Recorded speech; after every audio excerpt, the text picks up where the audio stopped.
আমাদের বস্তা বস্তা টাকা আছে, আমাদের পাওয়ার আছে, ক্ষমতা আছে, আমাদেরকে তোরা একটা কিচ্ছু করতে পারবি না, তোরা আমাদের একটা কিছু কোনো লোভ তুলতে পারবি না, তোরা যা খুশি তাই কর, এইভাবে আমাদের হুমকি ধামকি দিচ্ছে। আমাদের পুরা পরিবার আমরা আমরা নিরাপত্তাহীনতায় ভুগছি। ওরা যে কোনো মুহূর্তে আমাদেরকে ক্ষতি করবে, আমাদেরকে হত্যার হুমকি দেয় সরাসরি। এখনো এই সময় এই ডিজিটাল যুগে এসেও ওরা ওদের ক্ষমতা দেখাচ্ছে, ওদের পাওয়ার দেখাচ্ছে। এটা এটা মনে রাখতে হবে, এটা আমাদের তারেক রহমানের বাংলাদেশ, এটা সে আগের বাংলাদেশ নাই। আমাদের তারেক রহমান এই বাংলাদেশের মাটিতে কোনো সন্ত্রাসকে ঠাঁই দেবে না, কোনো সন্ত্রাসের ঠাঁই নেই। আমি আজকে এসেছি, আপনাদের কাছে দ্বারস্থ হয়েছি। আমি একজন অসহায় মা, একজন অসহায় নারী। নায়াসিনামাইড ও স্যালিসাইলিক সমৃদ্ধ লিলি ফেস ওয়াশ যা ফেসের ডেড স্কিন সেল দূর করে দেয় দ্বিগুণ ফাস্টার ব্রাইটেনিং। আপনারা আশা করছি সবাই আমার পাশে থাকবেন, এই আমাকে পাশে থেকে আপনারা সহযোগিতা করবেন, আমাকে সাহায্য করবেন।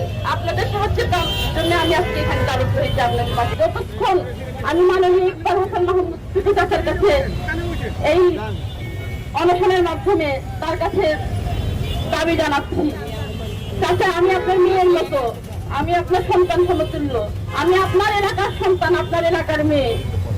আমি খুব অসহায় হয়ে এসেছি। আপনি যদি এই বিচার না করেন, আপনি যদি এই সানোয়ার হোসেন খানু পরিষ্কার না করেন, আপনি যদি এই সানোয়ার হোসেন খানুকে গ্রেফতার না করান, তাতে আমরা যতক্ষণ পর্যন্ত বিচার না হবে ততক্ষণ পর্যন্ত আমি এই জায়গা থেকে নড়বো না, এই জায়গা থেকে সরবো না। এটা আমার যা হওয়ার হবে। চাচি, প্রিয় চাচি রোমানা মাহমুদ চাচি, আপনি আমাদের অভিভাবক, আপনি আমাদের মা, আপনার মা সমতুল্য। আপনার কাছে আমার অনুরোধ চাচি, আপনি একজন নারী, আপনি একজন মা, আমি একজন নারী, আমি একজন মা। আমাকে যে ভাষায় কথা বলেছে আপনারা সবাই শুনেছেন, যে পরিমাণ আজে বাজে কথা বলেছে, কোনো মানুষ মানুষকে এভাবে বলতে পারে না, কোনো চালক ছাড়া কেউ এই ভাষায় কথা বলতে পারে না।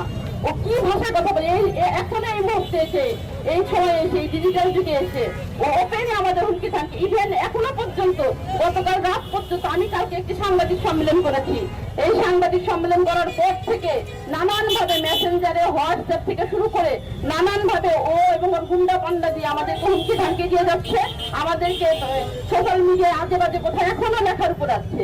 এখনো পর্যন্ত মা বোন তুলে যা ভাষা মুখে আসছে সেই ভাষা ওরা লেখালেখি করতেছে, এবং এই বিষয়টা সারা সিরাজগঞ্জবাসী দেখতেছে, সারা সিরাজগঞ্জবাসী অবগত আছে। আমি এখানে এক বিন্দু মিথ্যা কথা বলতেছি না, প্রত্যেকটা বিষয় সিরাজগঞ্জের মানুষ এখন দেখতে পাচ্ছে, তারা জানে। এখনো পর্যন্ত তারা আমাদের হুমকি ধামকি দিচ্ছে, এবং এরা এখনো বলতেছে আমাদের তোরা কিছুই করতে পারবি না। আমাদের বস্তা বস্তা টাকা আছে, আমাদের মন্ত্রীর পাওয়ার আছে, মন্ত্রী আমাদের। সেই তলাফল মাহমুদ চাচা, আপনি শুধু ওদের মন্ত্রী না, আপনি পুরো সিরাজগঞ্জবাসীর মন্ত্রী, পুরো সিরাজগঞ্জবাসীর ভোটে আপনি নির্বাচিত হয়েছে। আপনি শুধু ওই ধানবাদী 10 নম্বর ওয়ার্ডে ভোটে নির্বাচিত হন নাই। আপনাকে আমাদের পাশে থাকতে হবে, এটা আমাদের চাওয়া, এটা আমাদের দাবি। আপনি আমাদের পাশে থাকবেন, রোমানা চাচি, মাহমুদ চাচি আমাদের পাশে থাকবে ইনশাআল্লাহ। আপনি পুরো সিরাজগঞ্জবাসীর ভোটে নির্বাচিত হয়েছেন। আমি আপনার এলাকার মেয়ে, আমি একজন মুক্তিযোদ্ধার মেয়ে, আপনিও যেমন একজন মুক্তিযোদ্ধা, আমার বাবাও একজন মুক্তিযোদ্ধা। আমার আপনার কাছে অনেক কিছু দাবি আছে, আমার এই দাবি মানতে হবে। যতক্ষণ পর্যন্ত মা না মানবেন ততক্ষণ পর্যন্ত আমি অনশনে থাকবো ইনশাআল্লাহ। এছাড়াও আমি আমাদের প্রিয় আমাদের বাংলাদেশের প্রধানমন্ত্রী, প্রাইম মিনিস্টার তারেক রহমান ভাইয়ার দৃষ্টি আকর্ষণ করছি। ভাইয়া, আপনার একটি মেয়ে আছে জাইমা রহমান, আমিও ঠিক সেই রকম আপনার মেয়ে অথবা আপনার বোনের সমতুল্য। আপনাকে আমাদের পুরো বাংলাদেশের মানুষ আপনাকে ভালোবাসে, আপনার মুখের দিকে তাকিয়ে আছে। আপনি শিলতাহানিতে বলতে গেলে এক প্রকার ধর্ষণের হুমকি দিত ওরা আমাকে। এই সময় এসে ধর্ষণের ডাইরেক্ট ওরা ধর্ষণের হুমকি দিতে। আমি একজন মা, আমি একজন মেয়ে, আমি আপনাদের মা বোন, আমার পাশে আপনাকে থাকতে হবে তারেক রহমান ভাইয়া। নায়াসিনামাইড ও স্যালিসাইলিক সমৃদ্ধ লিলি ফেস ওয়াশ যা ফেসের ডেড স্কিন সেল দূর করে দেয় দ্বিগুণ ফাস্টার ব্রাইটেনিং।